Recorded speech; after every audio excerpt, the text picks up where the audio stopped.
Hello दोस्तों, एक बार फिर से आपके अपने यूट्यूब चैनल डीएलएड नॉलेज में स्वागत है। हम इस वीडियो में डीएलएड प्रथम सेमेस्टर का प्रीवियस ईयर का बाल विकास प्रश्न पत्र लेकर आए हुए हैं, जो परीक्षा के दृष्टिकोण से बहुत ही आवश्यक है और आपके अच्छे अंक लाने में मदद करेंगे। चलते देखते हैं कि प्रश्नों का प्रारूप कैसा होता है और हमारा प्रश्न पत्र किस तरह का होता है। तो यहाँ पे देख सकते हैं, यहाँ पे आपको कोड लिखा रहेगा और यहाँ पे प्रश्न पुस्तिका लिखा रहेगा, प्रथम सेमेस्टर 2024 और प्रथम प्रश्न पत्र बाल विकास, ऐसे आपको सब लिखा हुआ आएगा।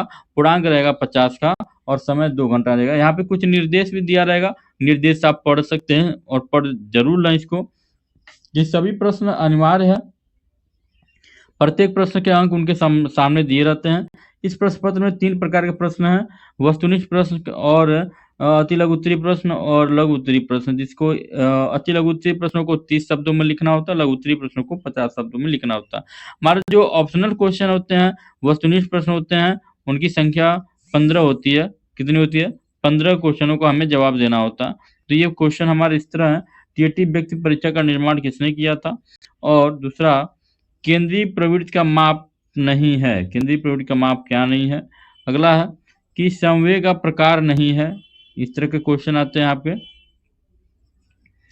ठीक है। यहाँ पे देखिए चौथा क्वेश्चन यहाँ पे दिया हुआ कि कोहलर ने अपने सीखने के सिद्धांत का प्रतिपादन किसके ऊपर प्रयोग किया था, ठीक है। उसके बाद स्मृति का अंग नहीं है, क्या कौन सा नहीं है इसमें, आप इसको सॉल्व करिए बैठ के, ठीक है। कल्पना की सामग्री स्मृतियां कथन है, क्या है ये बताना आपको। अगला है कि किसी परिस्थिति में प्राप्त ज्ञान परीक्षण का अन्य दूसरी परिस्थिति में उपयोग करना कहलाता है, क्या कहलाता है ये आपको बताना है। सामान्यीकरण सिद्धांत के प्रतिपादक कौन है, ये भी आपको बताना है।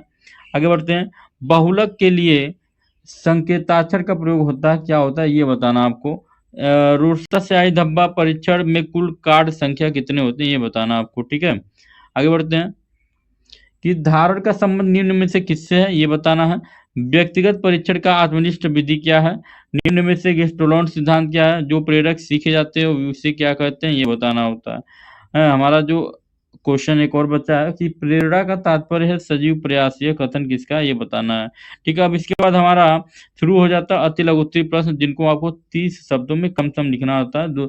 30 से 40 शब्द में आप आराम से लिख सकते हैं और ये सब एक नंबर के होते हैं, ठीक है। और इनकी जो संख्या होती है 15 क्वेश्चन की, ये 15 नंबर के ये होते हैं। हर क्वेश्चन 15 नंबर के होते हैं, 15 क्वेश्चन होते हैं, हर क्वेश्चन पे 1 नंबर आपको मिलता है। पहला हमारा जो क्वेश्चन है कि सीएटी परीक्षण किस आयु के बच्चों के व्यक्तित्व का मूल्यांकन करने हेतु प्रयुक्त होता है? शारीरिक विकास को प्रभावित करने वाले 4 कारक लिखना होता है। जिन पियाजे के संज्ञानात्मक विकास सिद्धांत की 4 अवस्थाओं के नाम लिखिए। संवेग व्यक्ति की उत्तेजित अवस्था, यह परिभाषा किस मनोवैज्ञानिक ने दी है? बुद्धिलब्धि निकालने का सूत्र बताइए। बीने साइमन विधि परीक्षण कब बनाया गया, ये बताना आपको। और अगला हमारा जो क्वेश्चन है कि इस व्यक्तिगत मापन की कोई 2 प्रक्षेपी विधि का नाम लिखिए। थॉर्नडाइक द्वारा प्रतिपादित सीखने के 3 मुख्य नियम लिखिए, ठीक है। अभिप्रेरणा की परिभाषा लिखिए। स्मृति के 4 अंक कौन से, ये बताना। मध्यमान ज्ञात करने का सूत्र निकालिए। मनोवैज्ञानिक डॉक्टर जोन्स ने बाल विकास कितनी अवस्थाओं में विभाजित किया है, नाम लिखना होता है। और यहाँ पे पावलाव का संबंध प्रतिक्रिया सिद्धांत में किस जानवर का प्रयोग किया गया था? सूर्य अंतर्दृष्टि सिद्धांत के प्रतिपादक का नाम लिखिए। आल्पोर्ट के अनुसार व्यक्ति का परिभाषा बताइए। अब ये इस तरह हमारे इसके बाद शुरू हो जाते हैं लघु उत्तरीय प्रश्न हो जाते हैं। लघु उत्तरीय प्रश्न भी होते हैं आपके 8 होते हैं कम से कम।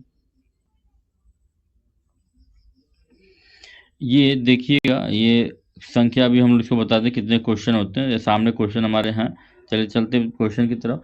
कि विस्मृति का अन्य अभ्यास का सिद्धांत क्या है, ये बताना है। सीखने के पठार के कारण इन्हें दूर करने का उपाय क्या, बताइए। बाल विकास की किशोरावस्था की आयु वर्ग में विशेषता लिखिए। बुद्धि परीक्षण किसे कहते हैं, कितने प्रकार को, तो लिखना है। ये क्वेश्चन 10 क्वेश्चन होंगे लगभग। चलिए, हाँ 10 क्वेश्चन है, चलिए चलते। ये 2-2 क्वेश्चन को होते हैं, याद रखिएगा, और इनको 50 से 60 शब्दों में लिखना होता है। अधिगम की प्रभावशाली विधियों में किसी 2 का वर्णन कीजिए। अच्छी स्मृति की विशेषता कौन सी होती है? सीखने सिखाने में स्थानांतरण के महत्व को स्पष्ट कीजिए। उभयमुखी व्यक्तिगत से क्या तात्पर्य है? अगर आप वो कमेंट करेंगे, वीडियो को लाइक शेयर करेंगे, तो हम आपको सॉल्व करके भी ये प्रश्न पत्र को हल करके दिखाएंगे। समांतर मार्ग को उदाहरण सहित परिभाषित करिए और ध्यान केंद्रित करने के 4 उपाय बताइए।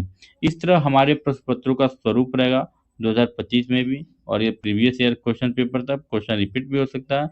आज की वीडियो हमारा यहीं पे समाप्त होता है। मिलते हैं अगले वीडियो में, तब तक के लिए नमस्कार, जय हिंद।